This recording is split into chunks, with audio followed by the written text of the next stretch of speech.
Iglesia La Gran Comisión te presenta un mensaje para edificar tu alma y tu espíritu. En este servicio, grabado el 25 de febrero de 2018, nuestro hermano Sean sigue en el serie de Hechos o en el capítulo 21. Conocer la voluntad de Dios no es saber en detalle su plan para nuestra vida, es buscar ser la persona que Dios necesita para cumplir sus propósitos. Ahora, abre su Biblia y escuchemos a nuestro hermano Sean.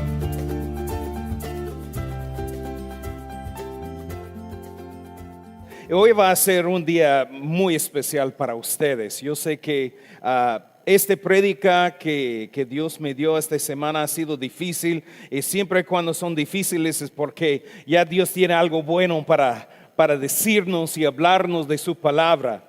Si ustedes recuerdan, y solo para darles una pequeña breve introducción, domingo pasado estuvimos con Pablo en un lugar que se llama Mileto. Él va rumbo a Jerusalén y está ahí despidiéndose de algunos líderes en la iglesia. Y en muchas de las iglesias, Pablo ha recibido una palabra del Espíritu Santo que le decía: mira, cuando llegas a Jerusalén te espera problemas. Y yo tengo una pregunta para ustedes. ¿Cuántos de ustedes han experimentado alguna vez en tu vida miedo del futuro? Levántame la mano. ¿Cuántos de ustedes han experimentado el miedo del futuro? Yo creo que todos en algún momento hemos tenido miedo. A veces la incertidumbre del futuro genera miedo, ansiedad. ¿Qué voy a hacer con mi vida? ¿Cuál va a ser mi carrera? ¿Dónde voy a vivir? ¿En qué ciudad debo radicarme? ¿Con quién me voy a casar? Todos son cosas del futuro que puede causar mucha ansiedad. Pero tengo otra pregunta. ¿Cuántos piensan que sería un gran alivio saber lo que te va a pasar en este año de 2018? ¿Cuántos piensan que sería un alivio saber del futuro? Depende, ¿no? Algunos dicen, bueno, depende, hermanos, porque si me espera cosas buenas, entonces, ándale, órale, como dice ahí en Guatemala, órale pues. Pero si nos espera cosas malas, entonces ya estamos tal vez no tan alegres de conocer el futuro. Yo estaba leyendo una historia de un sapo soltero. Tengo aquí nuestro sapo, nuestra rana. Un sapo soltero que sintió muy solo y buscaba encontrar a su amor, a su pareja, pero no la encontraba. Entonces, para conocer el futuro, llamó a la línea psíquica para encontrar cuál iba a ser su futuro. El sapo dijo a la psíquica que sintió muy solo y quería saber: ¿quién va a ser mi amor? ¿Dónde está la mujer para mi vida? Y la psíquica dijo al sapo: veo en su futuro una mujer joven y hermosa con cabello rubio. Ella va a querer saber todo acerca de ti, señor sapo. Y el sapo se puso muy feliz y preguntó a la psíquica: ¿y dónde la voy a encontrar? ¿En una fiesta? Y la psíquica dijo: no, la vas a encontrar en su clase de biología. Parece muy interesante, ¿verdad?, para el sapo, hasta que realiza que termina siendo el experimento en el laboratorio. No tanto lo que había imaginado. Pero todos nosotros buscamos conocer del futuro. Esperamos que sea un futuro próspero, que cosas buenas nos esperan. Y lo que vemos en la vida del apóstol Pablo es el Espíritu Santo está revelando: mira, tu futuro te espera cosas difíciles, te espera tribulaciones. Y Pablo lo sabe. Dice en Hechos capítulo 20, Pablo dice: ahora he aquí, yo voy a Jerusalén con el espíritu encadenado, sin saber lo que me acontecerá allí, salvo que el Espíritu Santo me da testimonio en una ciudad tras otra, diciendo que me esperan prisiones y tribulaciones. Sí, quiero parar ahí por un momento, porque sería para mí suficiente si solo decía: me espera prisión y tribulación. Pero ahí dice prisiones, múltiples prisiones, como si una no fue suficiente. Varias tribulaciones. Y Pablo lo realiza, eso es lo que está en mi futuro. Y él dice, pero sin embargo, aun conociendo ese futuro, yo no estimo que mi vida sea de ningún valor, ni precioso para mí mismo, con tal que acabe mi carrera y el ministerio que recibí del Señor Jesús, para dar testimonio del Evangelio de la gracia de Dios. Increíble, ¿no? El apóstol Pablo, viendo un futuro con tal vez tantas cosas feas que le vienen en el camino, no cambia su curso, no se detiene en el camino. ¿Cuántos de nosotros, si supimos que o fuimos advertidos de que en este año nos esperaba tribulaciones, nos esperaba persecuciones o posiblemente la muerte, que diríamos, yo voy a cambiar de curso, yo voy a cambiar de carrera, no me parece, me voy a detener aquí porque no quiero cosas malas en mi vida? Pero esto no es lo que vemos de Pablo. Y no solo es algo en la mente de Pablo, algo espiritual. Físicamente, él está tomando barcos para llegar ahí a Jerusalén. En Hechos capítulo 21, donde vamos a estar, la Biblia nos dice que Pablo está aquí en Miletos, ahí en el mar Egeo, en el otro lado de Grecia. Y allí se ha juntado con los líderes de la iglesia de Éfeso y ha realizado algo. Jamás voy a volver a ver a estas personas. Jamás voy a regresar a estas iglesias donde yo he invertido mi vida. Estoy saliendo y dando, si lo puedo decir, el último adiós a todo lo que ha hecho. Difícil, ¿no? Cuando uno deja. Ha sido años de que Pablo ha visitado Jerusalén. Años. Todo su tiempo ha sido enfocado en ese área, con estas iglesias y con estas personas. Y ahora lo está diciendo adiós. Junto con él va una delegación de hombres de estas iglesias y llevan una ofrenda especial para los hermanos judíos.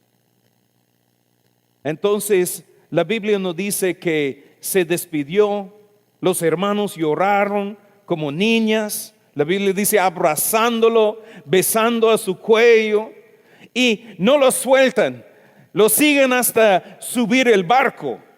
Adiós, ustedes han estado en un momento así diciendo adiós hasta que no se mira el avión, hasta que se no mira el tren, hasta que se no mira el carro, ahí porque no quiere que saliera. Y así eran con Pablo, quedaban hasta el último segundo diciendo adiós. Pablo, como no encuentra un barco directo a Jerusalén, tiene que ir de isla a isla, lo peor de un viaje. Va a un lugar, queda una noche allí, busca otra lancha, otro barco, sube y va a otra isla. Y poco a poco se hace su camino hasta que llegan a ese lugar Patara. Y de ahí suben a un barco que está yendo para Fenecia, en la costa de Siria. Pasan al sur de la isla de Chipre, Cyprus en inglés, y llegan a la ciudad de Tiro. Y cuando llegan a Tiro, ellos encuentran ahí algunos hermanos cristianos. El evangelio ha sido predicado en casi toda esa área de Palestina, de Judea, ahí arriba de Jerusalén. Y cuando llegan encuentran una iglesia ahí, algunos hermanos que lo pueden animar, pero algo sucede. Al juntar con los hermanos, otra vez el Espíritu Santo da un advertimiento a Pablo. Te esperan prisiones y tribulaciones. Pero esta vez la iglesia dice que no subiera a Jerusalén. El Espíritu nos está diciendo que no subiera a Jerusalén. Es muy interesante porque algunos teólogos y los que estudian la Biblia dicen que Pablo se equivocó, que no obedeció al Espíritu Santo. El Espíritu Santo le estaba diciendo a través de esos hermanos, no te vayas a Jerusalén, pero lo hizo.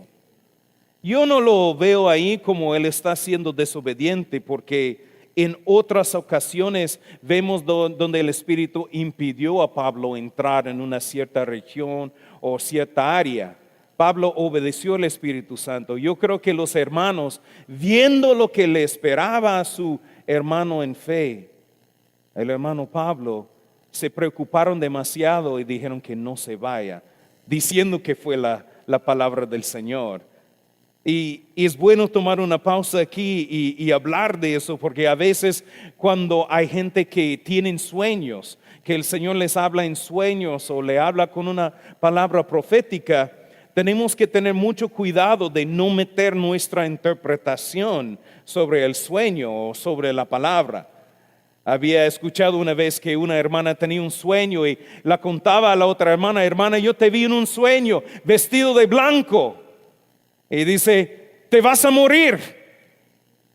Y la otra hermana: ¿cómo sabes que me voy a morir si estoy vestido? Es que mi cuñada tenía un sueño así también y eso es lo que le pasó.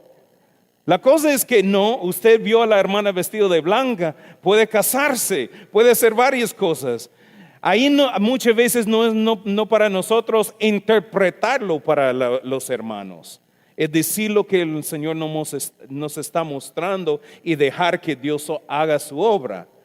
Y tenemos que tener cuidado entonces de no meter nuestra propia opinión, como está haciendo los hermanos en Tiro.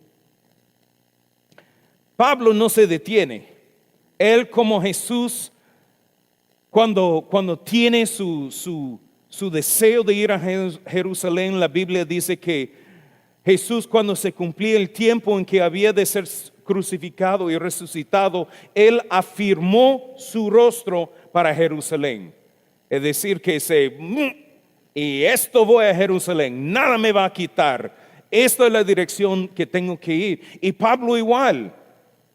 Aún con advertencias, él dice: yo conozco la voluntad de Dios y no me detengo, no me paro aquí.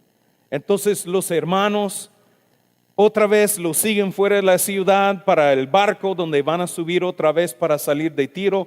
Todos se pongan de rodillas y toman un tiempo para orar y bendecir a los hermanos que se van para Jerusalén. Ellos salgan ahí de Tiro, se van ahí a Ptolemaida, no sé cómo decirlo en español, it's Aco en inglés, y llegan a Cesarea. Quedan una noche aquí nomás con otros hermanos, pero después suben y van a Cesarea. Y Cesarea es una ciudad muy importante en Hechos. Allí es donde vive el evangelista Felipe. ¿Recuerdan de Felipe? Él fue usado, uno de los 7 diáconos que fueron elegidos por los discípulos, y Felipe fue enviado por ellos para predicar en Samaria, donde Dios lo usó para sanar a los paralíticos y a los cojos. También él fue que vio a un etíope, un eunuco, que estaba en camino preguntando sobre Isaías, y logró compartir el evangelio con él. Y la Biblia dice que vieron agua y el etíope dijo: ¿por qué no paramos y puedo ser bautizado? Entonces ahí se bajan, se pongan en el agua, y cuando sube del agua, la Biblia dice que lo arrebató a Felipe y lo llevó a la ciudad de Azoto, y de ahí fue predicando hasta llegar a Cesarea. También Cesarea es una ciudad bien reconocida porque es ahí donde Cornelio recibió la palabra.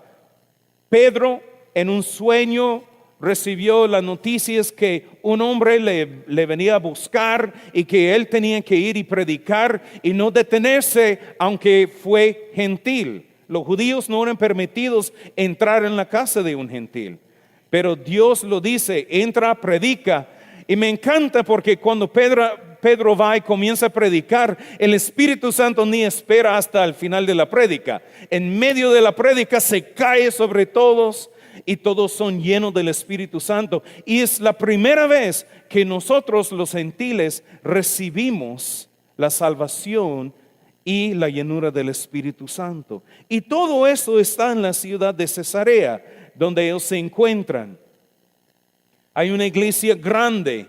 Entonces Pablo va a la casa de Felipe se queda ahí dentro de su casa. Las Escrituras nos habla de que Felipe tiene 4 hijas que Dios las usa en palabra profética, tiene don de profecía. Son 4 hijas vírgenes. Y algo que me encanta es que desde la última vez que vimos a Felipe, hasta ahora ha pasado casi 20 años. 20 años que Felipe ha sido ministrando. Y es muy impresionante porque en nuestro tiempo, ¿cuántos evangelistas y predicadores podemos pensar que hemos conocido por más de 20 años? No muchos. Hay muchos que comienzan y son buenos predicadores, pero se caen en una caída moral, tienen problemas con el gobierno, una otra cosa, tienen problemas y no hay una consistencia. Pero lo que vemos en Felipe es una consistencia, como dijimos el domingo pasado, una persona auténtica que vivía lo que predicaba. Y lo bonito es que después de 20 años Felipe sigue predicando, sigue ministrando, y ahora sus hijas también se han involucrado en el ministerio. Qué bendiciones cuando los hijos de uno también caminan en los caminos del Señor. ¿Cuántos de ustedes quieren que sus hijos sigan en los caminos del Señor? Amén. Y esto es lo que vemos con Felipe. Otra cosa que es muy importante es el poder de este testimonio. Yo estaba pensando, esta semana salió unas noticias tristes, pero también a la vez muy importantes acerca de un hombre de Dios que murió, y fue el Billy Graham. Si hay un hombre que tiene un testimonio de consistencia en su ministerio para el Señor, ha sido este hombre. Yo tuve la oportunidad de oírlo, vino a mi pueblo una vez y tenía una gran campaña evangelística. Y mira, su mensaje es muy simple. Él incluso cada vez que lo había escuchado era casi el mismo mensaje, nunca se cambió. Era muy simple: Jesús te ama, vino para morir por tus pecados. Si tú te arrepientes y entregas tu vida a Él, serás salvo y tendrás el perdón de tus pecados. Así es su prédica. Se cambia algunas historias, otras cosas, pero siempre predicó el mismo mensaje. Y Dios lo usó, no porque era lo mejor de los locutores, no es que era un hombre rico, nada de eso. Es que era un hombre disponible y auténtico, que vivía una vida simple de entrega a Jesús. Y yo no tengo duda que, como dice en esa caricatura, que cuando él llegó, Jesús decía: bien hecho, buen siervo y fiel, sobre poco has sido fiel, sobre mucho te pondré, entran en el gozo de tu Señor. Y él ahorita está gozando en la presencia de Dios. Que seamos iguales, hermanos, que cuando nosotros terminamos la carrera, que hemos sido fieles hasta el final, no solo fiel para esta semana, pero no sé de la otra. Que vivimos vidas consistentes en el Señor, porque la vida es una carrera que dura toda la vida. No solo un mes, 2 meses, algunos años. Es una vida entregada al Señor día y día, hasta que un día cruzamos la línea al final. Y primero Dios nos espera esas palabras: bien hecho, siervo. Dulos, como dijimos la semana pasada. Ahora que Pablo está en la casa de Felipe, viene uno de los profetas más conocidos en el Nuevo Testamento, que se llama Ágabo. Y Ágabo baja de Judea, viene a la casa de Felipe y tiene una palabra profética para Pablo. Nada nuevo. Viene, quita su cinturón y ata sus manos y sus pies. Y él dice: al hombre quien pertenece a ese cinto, lo atarán así los judíos en Jerusalén y le entregarán en manos de los gentiles.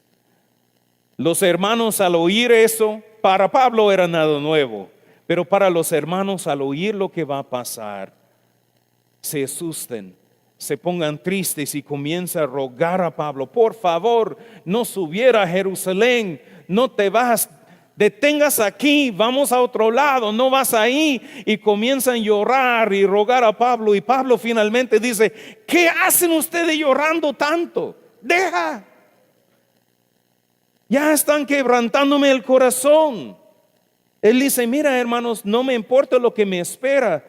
Yo estoy listo no solo a ser atado, sino también a morir en Jerusalén por el nombre del Señor Jesús. Y me encanta la respuesta de ellos, porque al ver que Pablo no se cambia, ellos dicen que se haga la voluntad del Señor. Y no es como lo dicen con fe, que se haga la voluntad del Señor. No, es como que pasa lo que pasa. Como no podemos cambiar su mente, que así sea. Pero Pablo no lo mira así. Pablo conoce que la voluntad de Dios para él es ir a Jerusalén. La posibilidad de violencia o tribulación nunca había sido un obstáculo para Pablo.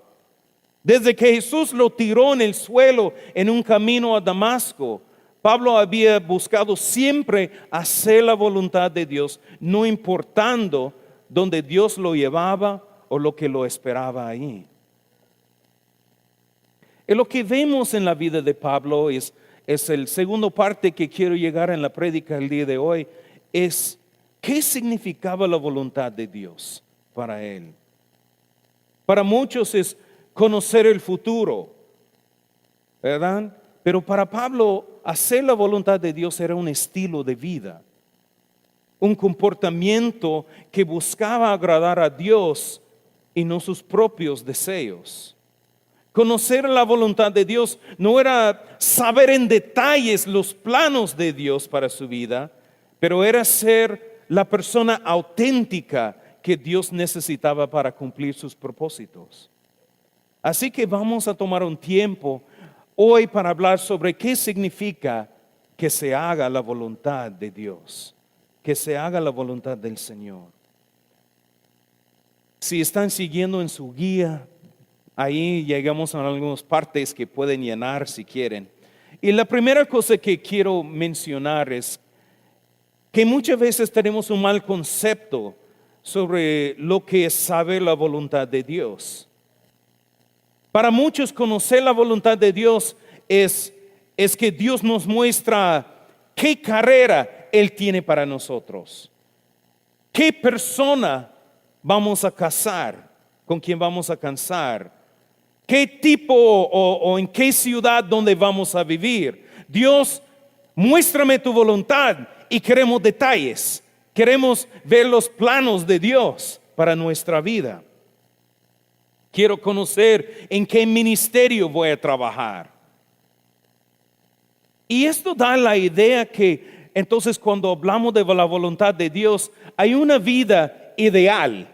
Esto es la persona perfecta con quien voy a casar, el trabajo perfecto que Dios tiene para mí, la ciudad perfecta donde yo me voy a radicar, el ministerio donde Dios me va a poner. Y tenemos esa vida ideal que se llama la voluntad perfecta de Dios. Pero en mi vida yo recuerdo en la iglesia que hablaba que hay una perfecta voluntad de Dios, pero también hay una voluntad permisible de Dios. Uno dice, como no somos perfectos, siempre fallamos, pecamos, a veces quedamos no en la perfecta, pero en una opción B y C. No encontré la persona idónea, perfecta en la voluntad de Dios, pero me queda con opción B. Me queda con opción C. Eso es decir que no es la voluntad perfecta, pero es permisible. Dios todavía puede trabajar. Pero yo les quiero decir, hermanos, que no existe una voluntad permisible de Dios. Solo es su voluntad, lo que Dios quiere hacer. Y el concepto correcto que debemos tener no es que la voluntad de Dios es conocer los detalles, pero aquí conocer la voluntad de Dios no es saber en detalle su plan para mi vida.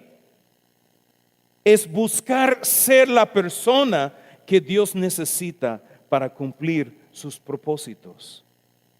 So knowing God's will is not about knowing the details of His plan for my life. It is seeking to be the person God needs to complete His purposes.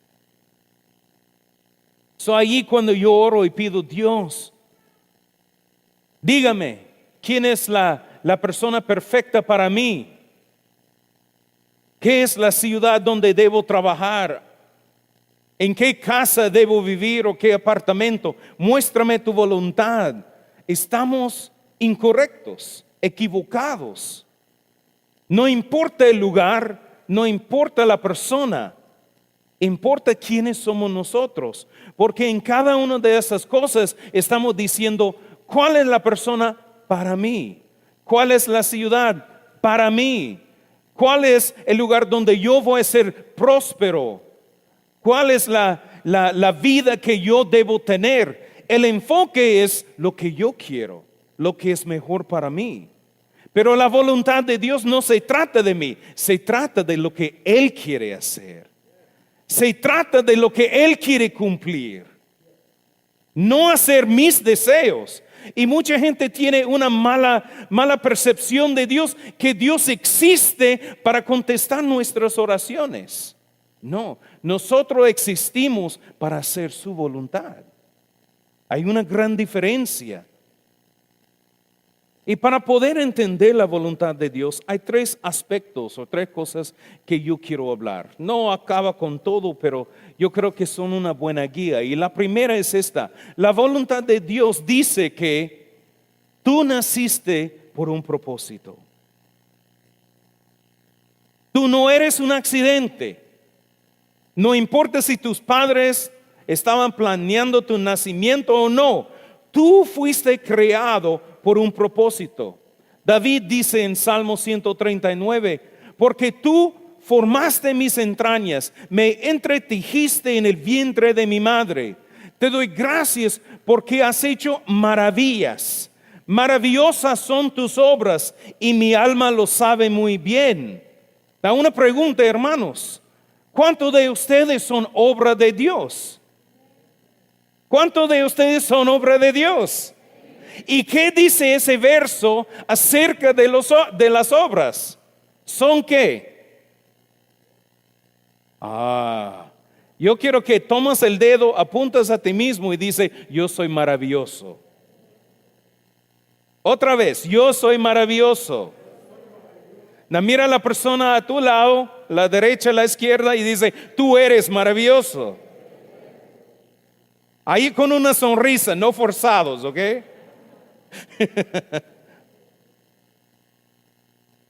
Tú eres maravilloso. ¿Por qué? Porque eres obra de Dios. Como dicen y tal vez has escuchado, Dios no crea basura. Dios no hace basura. Cada una de sus obras es perfecta y tú eres perfecto. Naciste por un propósito. Si seguimos en Salmos 139, verso 16, dice, tus ojos vieron mi embrión y en tu libro estaba escrito todo aquello que a su tiempo fue formado, sin faltar nada de ello. En inglés dice que en tu libro fueron escritas todos mis días. Cada día de mi vida ya fue anotado en su libro antes de que yo nací, antes de que viví una de ellas. Toda mi vida fue formada por Dios. Tu vida ha sido planeada antes de tu nacimiento. No solo eres maravilloso, pero Dios también tiene un propósito planeado para tu futuro.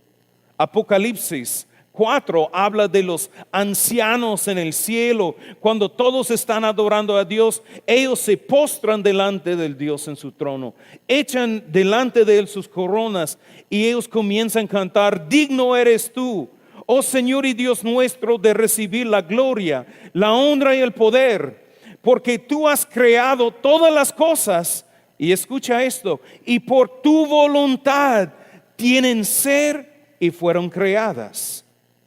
Tú vives porque es la voluntad de Dios.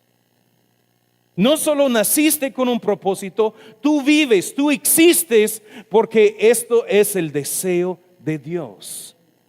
Cada vez que tú respires, cada palpitar de tu corazón, estás haciendo la voluntad de Dios. Solo existir es cumplir parte de su plan. Pero también hay un segundo propósito que la Biblia nos dice en Efesios 2:10. Ahí dice que nosotros somos hechura de Dios, creados en Cristo Jesús. Y nota ahí, para hacer las buenas obras que Dios preparó de antemano para que anduviésemos en ellas. Un famoso autor americano dijo que hay 2 días sumamente importantes en la vida de cada persona: el día en que naciste y el día cuando encuentras por qué. El día en que naciste, el día cuando tú encuentras por qué. ¿Por qué estoy aquí en ese planeta? ¿Por qué existo? ¿Por qué vivo? Lo que sabemos es que Dios nos ha creado para cumplir su voluntad. Nos ha preparado una vida. Nos ha preparado cosas buenas que podemos hacer, que podemos experimentar, que podemos vivir.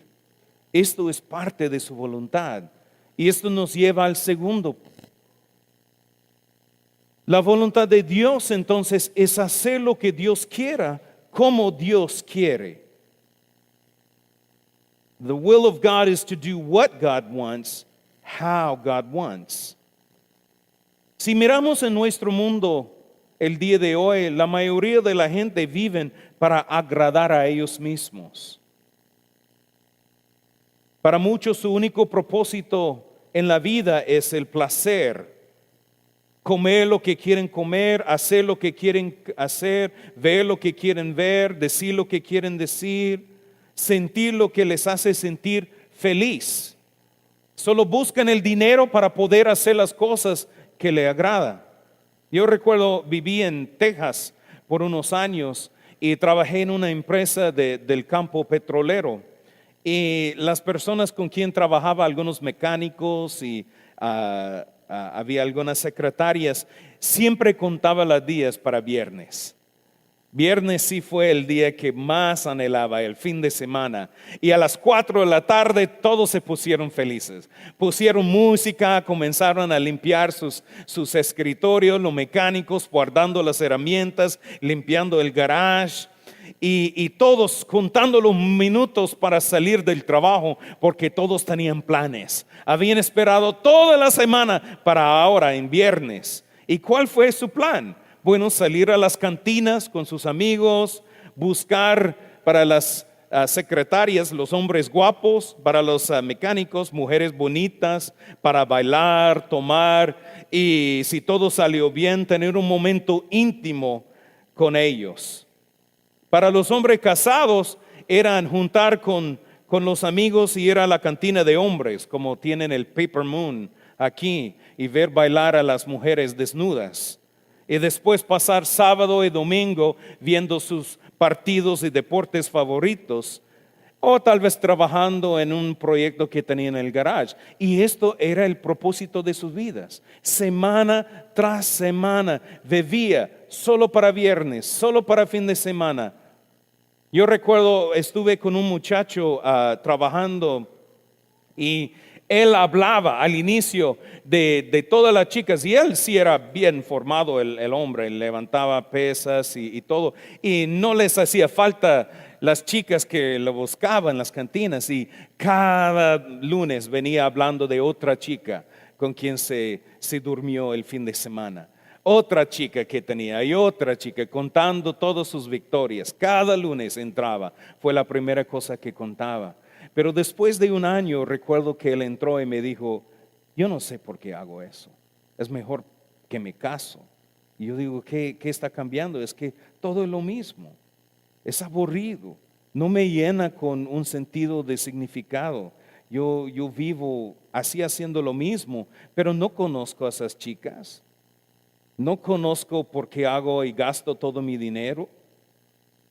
Y yo la invité a la iglesia. Yo dije, mira, esas cosas de placer llenan por un momento los deseos que tenemos, pero nunca satisfacen.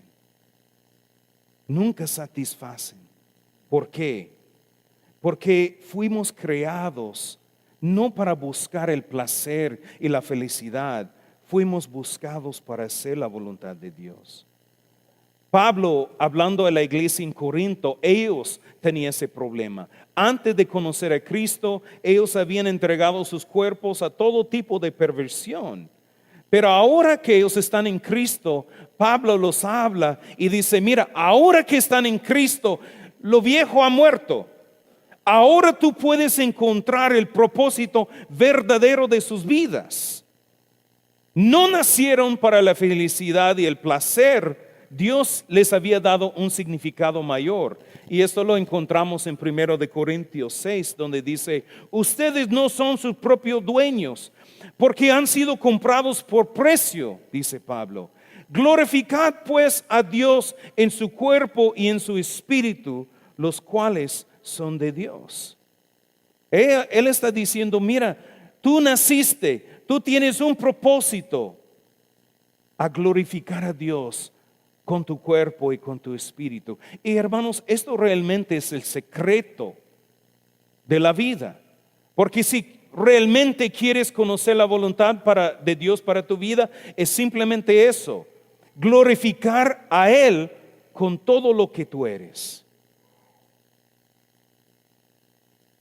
No, yo no estoy hablando de un acto espiritual o algo misterioso, glorificar a Dios. Hay que cantarlos 24 horas al día y quemar incienso. No, es muy simple. Glorificar a Dios es vivir su vida en una manera que trae honor y respeto al nombre de Dios.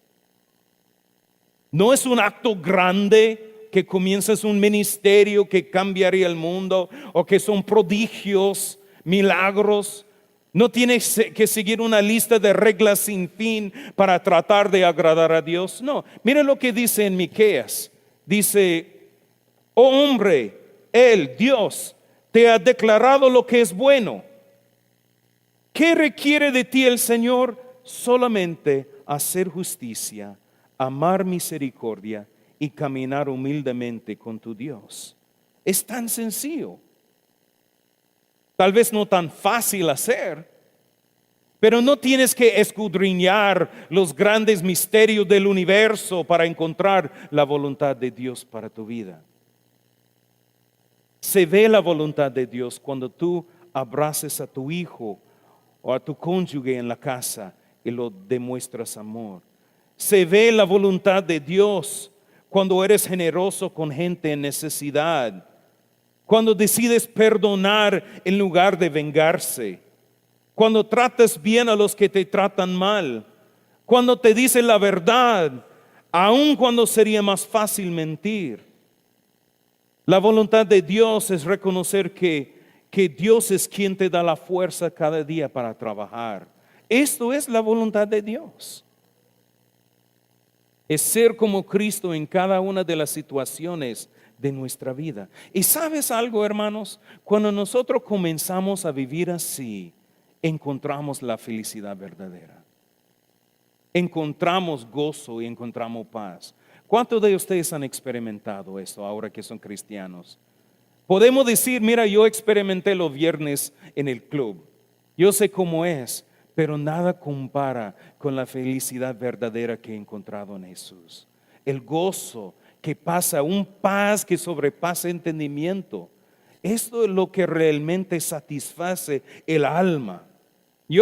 Cuando yo era un joven, yo siempre pensé que la voluntad de Dios era lo peor para mi vida. Ellos hablaban, tienes que hacer la voluntad de Dios, Sean. Y yo, ay no, esto sí feo. Porque yo sé que Dios me va a pedir que yo sea un misionero, me va a enviar a África o China. Y Dios me va a poner con una chica espiritual, pero la más fea en la iglesia. Esto fue mi temor, eso es lo que yo pensé. Cuando yo leí el verso en Jeremías 29:11, dice, porque yo sé los planes que tengo acerca de ustedes, dice el Señor. Yo leí esto, planes para fastidiar tu vida, hacerte casar con una mujer fea, para darte pobreza y alejarte de todo lo bueno en la vida. Esto es lo que yo imaginaba cuando yo era un joven, que era la voluntad de Dios. Todo lo feo y desagradable de la vida. Qué locura, ¿no? Y es cierto que Dios me hizo casar con mi esposa es bella. No, no, incluso si ustedes hubieran visto a mis novias antes de mi esposa, dirían, Sean, es mejor que tú dejaste a Dios elegir porque tu elección no está muy buena. Todas mis novias que yo tenía antes de mi esposa ni comparaba. Mi esposa es la mujer más bella que he visto. Y visto. Y yo sé porque yo recuerdo el día que ella entró con el pastor en el seminario, los dos entraron y yo la vi y yo dije, wow, qué mujer tan hermosa. Pero ella nunca ni me va a dar un segundo de su tiempo. Pero Dios ya hizo su magia con nosotros. Esto es ayuno y oración. Esto es lo que hice todos los días por un año. Y no. La cosa es que yo pensé que los planos de Dios para mi vida era horrible, pero las realidades eran mejores de lo que yo mismo hubiera podido elegir. Yo fui a Guatemala y sabes, no fue tan mal. Yo era un misionero por 10 años de mi vida, viví en Guatemala. Sí, eran momentos difíciles. Sí, hubo momentos cuando no había dinero, pero ¿sabes qué? Tuve que depender día y día en el Señor y Dios siempre suplió a nuestras necesidades. Yo crecí como jamás había crecido en mi vida. ¿Por qué? Porque el plan de Dios era lo mejor para mí. Y hoy en día cuando yo pienso en Guatemala, yo digo, fue el momento más poderoso donde yo vi la mano de Dios obrar poderosamente en mi vida. Y siempre estaré agradecido por la oportunidad de haber ido y sido misionero ahí en Guatemala. Entonces, hermano, llegamos al último punto de hoy. Regresamos al sapo. Y es que la voluntad de Dios es que yo tengo que contentarme con lo que tengo. Aún un sapo soltero puede estar contento en la voluntad de Dios. The will of God is that we should be content with whatever we have. Pablo sabía algo muy importante acerca de la voluntad de Dios. Y como dije, la vida es una carrera que dura todos los días de tu vida. Y Pablo entendía que cuando Dios lo llamó, el camino, la carrera tal vez iba a pasar por lugares peligrosos, lugares con dificultad y tribulación. Él dice en Hechos 9, este hombre me es un instrumento escogido para llevar mi nombre ante los gentiles, los reyes y los hijos de Israel, porque yo le mostraré cuánto le es necesario padecer por mi nombre. Pablo ya sabía que servir al Señor no iba a ser el camino más fácil, no iba a ser el camino más alegre, pero era la única manera de encontrar su propósito, su significado en la vida. Pablo, cuando vio lo que le esperaba en Jerusalén y lo malo, logró hacerlo porque él dijo, ahí es donde va mi carrera, ahí está el camino, no me voy a detener. Recuerda, Pablo ha sufrido antes, cuando fue a Derbe y Listra. Vemos que los judíos se enojaron, lo sacaron y lo apedrearon, dejándolo por muerto. Pero ¿qué hizo? ¿Se detuvo ahí? No, se levantó y siguió en la carrera. Cuando en Filipo lo arrestaron y tiraron a él y Silo ahí en la cárcel, ¿qué hicieron? ¿Se detuvieron ahí? No, cantaron alabanzas. En cada lugar donde Pablo fue atacado, maltratado, él nunca se detuvo en la carrera porque sabía dónde la carrera llevaba, él tenía que ir. Aun si ahí le esperaba tribulaciones y persecuciones. Entonces ahora que va rumbo a Jerusalén, él dice, ¿y ahora voy a detenerme? ¿Ahora voy a parar en la carrera? No, lo tengo que acabar, lo tengo que terminar en ninguna manera. Mucha gente dice, mira, la voluntad de Dios es que tú seas seguro y próspero y siempre en buena salud. es que nunca debemos enfermarnos o padecernos de problemas. Pero hermano, yo les voy a decir que seguir la voluntad de Dios, vivir de una manera que le trae honor y gloria, muchas veces genera más problemas. Es difícil ser una persona honesta en una empresa deshonesto. Es difícil ser fiel y tratar bien a los enemigos cuando ellos te quieren derribar. Y cuando uno responde con amor, a veces aún más te atacan. Cuando uno quiere ser una persona auténtica, toda la gente con fachadas te va a odiar. Si alguien te dice que aceptar a Jesús es como una muleta porque tú no aguantes lo difícil de la vida, es una mentira. Hay un sentido en que seguir a Jesús le va a causar más dolor que vivir sin Él en esta vida. Y si no me creen, solo vamos a la Biblia. Recuerda a José, cuando Dios le dio sueños que él iba a ser un gobernador, como un rey. Sus hermanos, ¿qué hicieron? Lo tiraron en un pozo, lo vendieron a algunos egipcios y quedó más de 10 años en la cárcel, en una prisión, antes de que Dios lo sacaba para ponerlo al lado del faraón. David fue ungido para ser el rey de Israel, pero por años fue perseguido por Saulo, que lo quería matar. Daniel, para dar gloria y honra a Dios y seguir orando, fue arrojado a una fosa de leones. Sadrach, Mesach y Abednego, por no adorar a un ídolo, fueron arrojados a un horno de fuego. Si alguien que dice que la voluntad de Dios solo es ser próspero y saludable, no han leído la Biblia. No han leído la Biblia. La realidad es que en nuestra vida, y yo quiero que pongan atención a esto, la realidad es que en nuestra vida hay muchas situaciones que no podemos controlar. Hay situaciones que vienen y nosotros no tenemos ningún poder para cambiarlos. Puede ser que estás en un trabajo y tu jefe es malo, es un bully, te maltrata. Puede estar en un matrimonio difícil. Puede tener una enfermedad terminal o vivir bajo miedo de deportación. El secreto de la voluntad de Dios no es encontrar la manera para cambiar la situación, es hacer justicia, es amar misericordia y caminar humildemente con Dios a través de cada una de estas situaciones, sea lo que sea. Pablo dice en Filipenses, pues he aprendido a contentarme con lo que tengo. Sé vivir en la pobreza y sé vivir en la abundancia. En todo lugar y en todas las circunstancias he aprendido el secreto de hacer frente tanto a la hartura como al hambre, tanto a la abundancia como a la necesidad. Todo lo puedo en Cristo que me fortalece.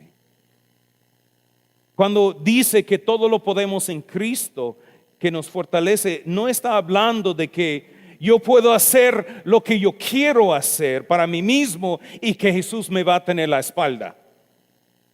Que Jesús me va a cubrir y Él me va a dar la fuerza para hacer cualquier locura que entre en mi cabeza. No, no está hablando de eso. Lo que está hablando de eso es que no importa la situación en que tú encuentres, tú lo puedes soportar y traer gloria a Dios, porque Jesús está contigo y te dará la fuerza necesaria para hacerlo.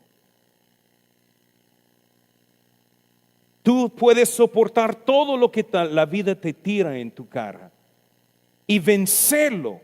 ¿Por qué? Porque Jesús te va a dar su poder. Tú naciste con un propósito. Fuiste creado para traer gloria a Dios. Y que tú seas más y más como Jesús a través de cada situación que enfrentes en tu vida. Entonces, yo quiero que leemos algo juntos. Yo quiero que repitan después de mí. Dice, practique la justicia. Ame la misericordia. Camine humildemente con Dios. Vamos a repetir eso. Voy a decir eso. Dice, así que no importa si te deportan o si te quedas aquí. ¿Qué hacemos? Practique la justicia, ame la misericordia y camine humildemente con Dios. No importa si estás de buena salud o tienes un cáncer terminal, practique la justicia, ame la misericordia y camine humildemente con Dios. No importa si tu cónyuge es un pagano o un cristiano fiel, practique la justicia, ame la misericordia y camine humildemente con Dios. No importa si el dinero solo alcanza de hoy o si tienes de abundancia, practique la justicia, ame la misericordia y camina humildemente con Dios. Amén. Amén. Esto es la voluntad de Dios. No controlar las situaciones que entran en la vida, porque no tenemos ese poder. Lo único que podemos hacer es esto: traer gloria a Dios, sea lo que sea la situación. Y si tú quieres saber la voluntad de Dios, es esto: lo voy a glorificar en lo bueno y en lo malo. Como Job, ¿recuerda Job cuando todo lo malo le cayó encima? Y él dice, ¿cómo puedo adorar a Dios cuando todo está bien? Pero cuando todo anda mal, ya me quedo callado.